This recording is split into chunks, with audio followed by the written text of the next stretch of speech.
নমস্কার, আপনারা শুনছেন রাত জাগা গল্প। আমার নামটা গোপনীথা। আজকের গল্প হলো হাইকোর্টের ভূত, ছন্দা বাগচির লেখা। রাত জাগা গল্প যদি আপনাদের শুনতে ভালো লাগে তাহলে অবশ্যই চ্যানেলটিকে সাবস্ক্রাইব করে দেবেন এবং বেল আইকনটি টিপতে ভুলবেন না। আপনাদের যদি নিজেদের পছন্দের কোনো গল্প শুনতে ইচ্ছা হয় তাহলে নিচে ডেসক্রিপশনে দেওয়া ইমেল আইডিতে আপনারা আপনাদের পছন্দের গল্প পাঠাতে পারেন। আমরা সেটি আপনাদের সামনে অডিও বুক ফরম্যাটে তুলে ধরার চেষ্টা করব। ধন্যবাদ। আমার দাদু খুব ব্যস্ত মানুষ। অনেক দিন পরে উনি মাঝে মাঝে আমাদের বাড়ি আসতেন। তখন খুব মজা হতো।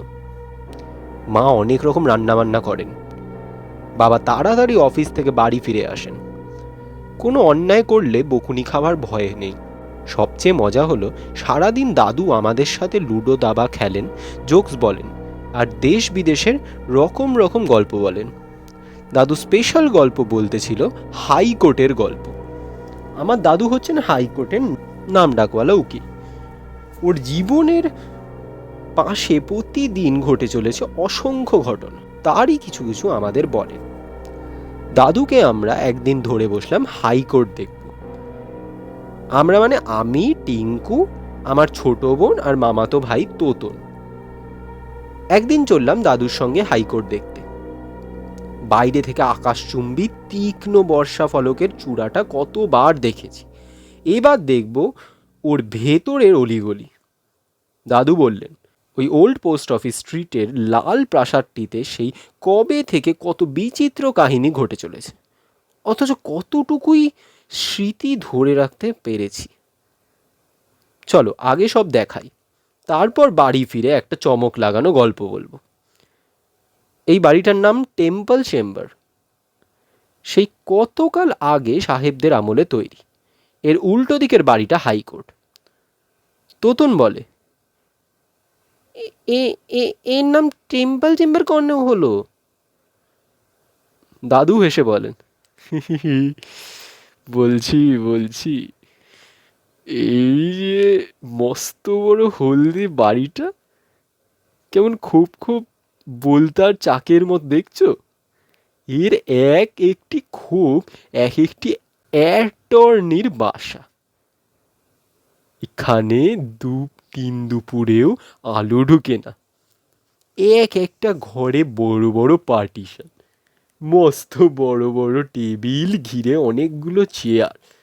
এছাড়াও ঘরে ঘরে ছোট বড় আরও কত যে টেবিল চেয়ার, আলমারি, কাগজপত্র, টাইপ মেশিন। আর আছে দেয়াল ঘিরে উপর থেকে নিচে র্যাকে ঢাকা অসংখ্য মোটা মোটা বই।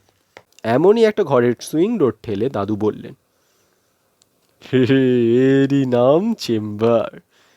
এক একটা চেম্বার হলো এক একটা ফার্ম। এখানে বসেই সেই মান্ধাতার আমল থেকে জীবন নাটকের অসংখ্য কাহিনীর হিসাব নিকাশের খসড়া তৈরি হচ্ছে। এরই উল্টো দিকে হাইকোর্ট। কালো কোট পরা আর কালো গাউন গায়ে অসংখ্য উকিল, ব্যারিস্টার, অ্যাটর্নির যাতায়াত হচ্ছে। হাইকোর্টের বিশালত্ব বলে বোঝানো যায় না।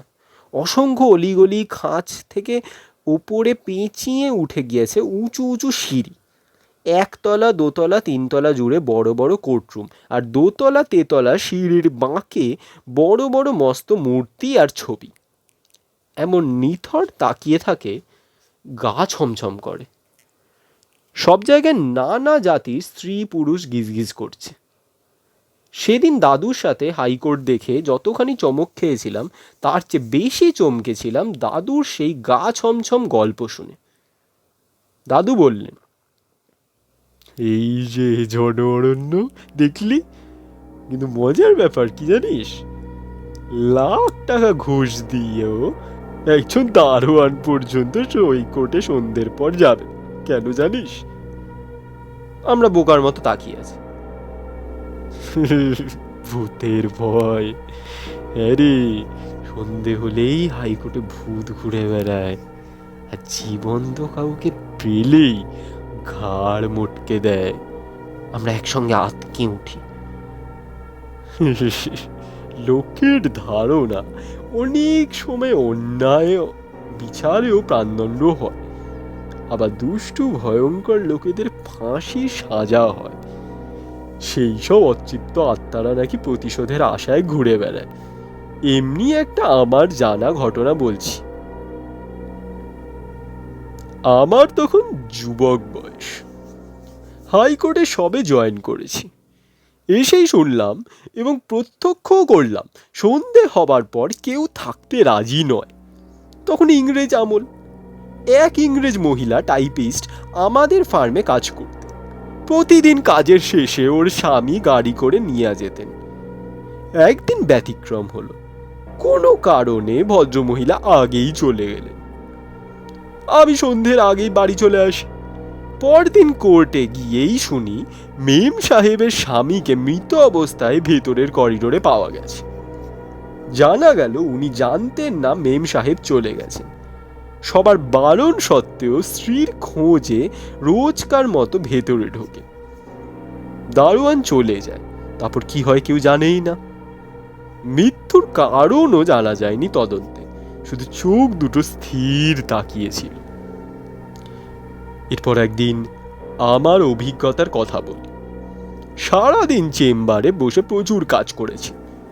কখন সন্ধে হয়েছে ঘড়ি দেখিনি। প্রায় সবাই চলে গেছে। দু একজন যারা ছিল আমাকে তাড়াতাড়ি বেরিয়ে পড়তে বলে চলে গেল। আমিও নেমে এসেছিলাম। হঠাৎ মনে পড়ল অত্যন্ত জরুরি একটা ফাইল বার্ড লাইব্রেরিতে ফেলে এসেছি। পরদিন কেস আছে, আমাকে ফিরতেই হলো। ভেতরে অদ্ভুত নিঃশব্দ। জলদি পায়ে ছুটতে ছুটতে প্রায় অর্ধেক দোতলা সিঁড়ি পেরিয়েছি। ঠিক সেই সময় মনে হলো আর কেউ ঠিক ওভাবেই সিঁড়ি বেয়ে উঠছে। কিছু দূর উঠে আমি থামলাম, শব্দও থামল। হাঁটছি, পেছনে স্পষ্ট শব্দ শুনতে পাচ্ছি, খটখট জুতোর শব্দ। ভয় পেছনে তাকাবার মতো ক্ষমতা লোপ পেয়ে যাচ্ছে। তবু যুবক বয়স, বুকে বল হারাতে দিলাম না। অত্যন্ত দ্রুত ঢুকে ফাইল নিয়ে 3 তলা থেকে প্রায় লাফিয়ে নামতে লাগলাম। পেছনে জুতোর শব্দ তাড়া করে নামছে। করিডোর পেরিয়ে আসছি, শব্দও ছুটছে। থামছি, শব্দও থামছে। হঠাৎ মাথায় বিদ্যুৎ খেলে গেল। দাঁড়িয়ে এক টানে জুতো খুলে মোজা পায়ে হাঁটতে লাগলাম। পেছনে দৌড়ে আসা কেউ থেমে গেল। আমি তখন দর দর করে থামছি। তবুও জুতো আবার পরে শান্ত মনে হাইকোর্ট থেকে বেরিয়ে এলাম। দাদুর বলা শেষ হয়েছে কি হয়নি, টিঙ্কু চেঁচিয়ে উঠল, ভূত ভূত তোমার পিছু নিল না, বেরিয়ে আসতে দিল জ্যান্ত। ভূত থাকলে দিত কি না জানি না। আমরা এবার একসঙ্গে বলে উঠি, তবে যে তোমার পিছু নিল। কেউ আমার পিছু নেয়নি। আসলে তোমরা দেখেছ তো ভেতরের ছাদগুলো কেমন ফাঁপা হয়ে মাটি থেকে কত উঁচুতে। হলগুলো বিশাল বিশাল, সবই ফাঁকা পড়ে থাকে। তাই চলার সময় শব্দের প্রতিধ্বনি জাগায়, মনে হয় কেউ পেছনে চলছে। তারপর অতজন কোলাহল থেকে অমন নিস্তব্ধতা, বড় বড় মূর্তি, অল্প ফিকে আলো, সব মিলিয়ে ভৌতিক পরিবেশে মন দুর্বল হয়ে পড়ে। তাই তো জুতো খুললেই ভূত হাওয়া হয়ে গেল।